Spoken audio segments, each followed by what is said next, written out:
দেখেন সাহাবায়ে কেরাম আল্লাহর নবীকে কতটা ভালোবাসতেন।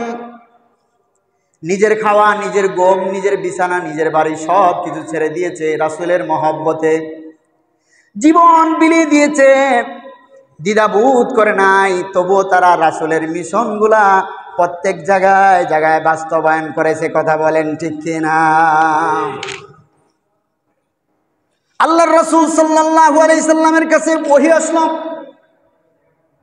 ওগো নবী, যে কোনো সময় আপনাকে হিজরত করে মক্কা থেকে মদিনায় যেতে হবে, অতএব আপনি প্রস্তুতি নিয়ে থাকবেন।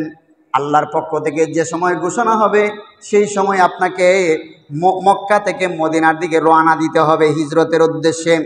আল্লাহর রাসূল সাল্লাল্লাহু আলাইহি সাল্লাম সংবাদ পাওয়ার পর হযরতে আবু বকর সিদ্দিক রাদিয়াল্লাহু তাআলা আনহুকে বললেন, আবু বকর, আমার হিজরতের ঘোষণা হয়েছে, কোন দিন আল্লাহ তাআলা অর্ডার করবেন বলতে পারি না, তবে আমার হিজরতের সাথী হবে আবু বকর। সুবহানাল্লাহ, তুমি আমার হিজরতের সঙ্গী হবে।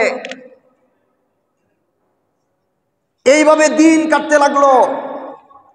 একদিন নয়, 2 দিন নয়, সিরাতের কিতাবে লেখা হয়েছে 6 মাস পরে আল্লাহ তাআলা জিবরাইলকে পাঠাইলেন আল্লাহর রাসূল সাল্লাল্লাহু আলাইহি সাল্লামকে হত্যা করার জন্য। বেঈমান কাফেররা ঘেরাও করলো। এমত অবস্থায় আল্লাহ পাক রব্বুল আলামিন জিবরাইলকে পাঠাইলেন, যাও আমার বন্ধুকে গিয়ে বলো তিনি যেন হিজরতের উদ্দেশ্যে মদিনার দিকে রওনা করে। আল্লাহর হাবিব মুহাম্মদুর রাসূলুল্লাহ সাল্লাল্লাহু আলাইহি সাল্লাম হিজরতের উদ্দেশ্যে রওনা করবেন, বের হয়ে গেলেন আল্লাহর নাম নিয়ে। আমার প্রাণের বন্ধুগণ, সময় সংক্ষেপের জন্য ভিতরের কথাগুলো বললাম না। আল্লাহর রাসূল আবু বকরের বাসার দিকে রওনা দিলেন।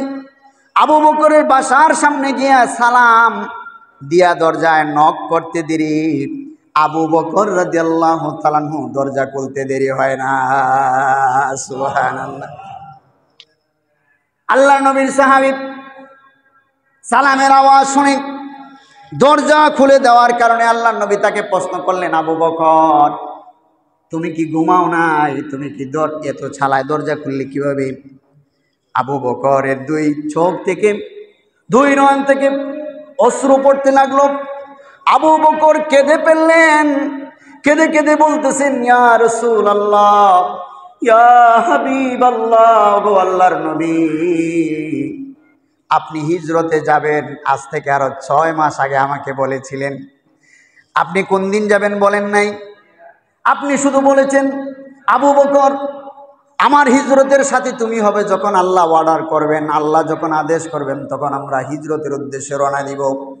ওই দিন থেকে আমি আবু বকর বিছানায় ফিট লাগায় দেখি নাই।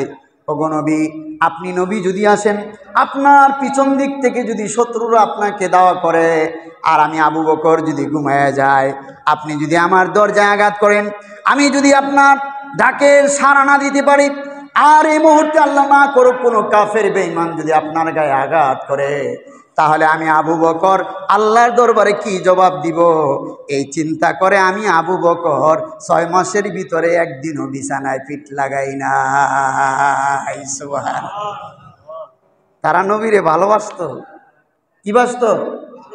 কথা কয় না, আরো জোরে বলেন। বাংলাদেশের জমিন